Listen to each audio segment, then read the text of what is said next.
NCAA Tournament's plans to host fans for March Madness in Indy. This is huge news for supporters of all teams heading our way next month. We'll get to Camila Fernandez in a moment. First, though, our Charlie Clifford breaks down the capacity limit. Charles. Brooke and Phil, this was the big unanswered question for fans across America regarding the NCAA tournament. What we learned this morning, the NCAA plans to host up to 25% capacity for all games at all venues across the March Madness that is headed our way. That means Lucas Oil Stadium. You could see more fans at an NCAA Final Four game than you did the entire Colts season. Now, it's important to note each venue will differ.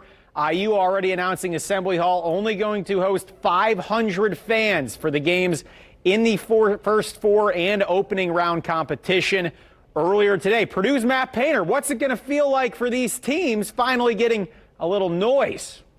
Well, sure, you want your fans there. You want to be able to have people behind you. You want your family, you want your friends, you want, Purdue alums. You want everybody that's behind you to be there and be able to get to the game. Obviously, that's not going to happen. It's going to be a smaller percentage of people that can be there. So, obviously, they still are going to, the health and safety and, the precautions that you have to take are going to be the most important thing. According to the NCAA and the Indiana Sports Corp this evening, no word on how these tickets will be distributed until March 1st at the earliest. So sit tight on that. It's going to be a Willy Wonka situation. Who's going to end up with the golden ticket? What we can tell you, the 25% capacity, that includes everyone at the venue, workers, personnel, teams, obviously families of the players. So don't go just dividing up into quarters which venue is going to be able to host X amount. That number very much up in the air as of this evening, guys. Oh, Charlie, exciting news. And fans aren't the only winners with today's announcement. News 8's Camila Fernandez talked with some downtown business owners who are certainly looking forward to an increase in customers. Camila.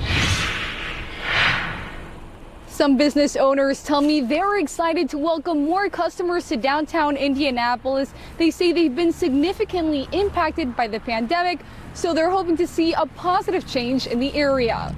I'm glad that we're starting to get some rational decisions being made about fans being allowed to come to games. With some fans allowed at March Madness games, businesses in downtown Indianapolis say they're looking forward to welcoming more customers. Anything and everything is way better than what we've been having. So, each weekend where we have an event in downtown, or it's just way better than what we've been dealing with for the past really 11 months. Owner of Shapiro's Deli, Brian Shapiro, says fans are needed. He says there aren't enough people in the community to support restaurants in the downtown. It is great news because when they have no fans, there is no business.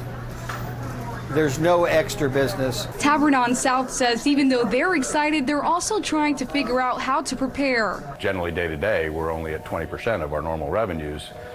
Level of business. So now all of a sudden you ramp up for a short time and you've got to figure out staffing and everything else that goes along with the variables of having a big event next door. Marion County Health Department Director Dr. Virginia Keene issued a statement. While this is good news, we must all continue to be vigilant by requiring the wearing of masks, physical distancing, and with comprehensive COVID-19 testing, monitoring, and other health safety protocols in place. The NCAA believes they can provide a safe environment for athletes and team staff. She says protecting the health of everyone is top priority. Camila Fernandez, Wish TV, wishtv.com, and follow us on Facebook. Camila, thank you. Mayor Joe Hogsett tweeting out the following the announcement. Today's welcome announcement is a testament to months of planning by the NCAA and local public health and civic partners.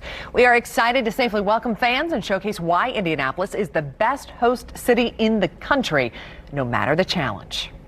And allowing fans to tournament games could be a boost not only to the city, but to the Capital Improvement Board as well. The CIB operates the Convention Center, Lucas Oil Stadium, Bankers Life Fieldhouse, and Victory Field. And according to the Indianapolis Business Journal, the CIB ended 2020 with a deficit of more than $40 million. That's largely due to the pandemic and the convention center not hosting large events for several months. The president of Visit Indy says downtown hotels missed out on nearly $359 in revenue.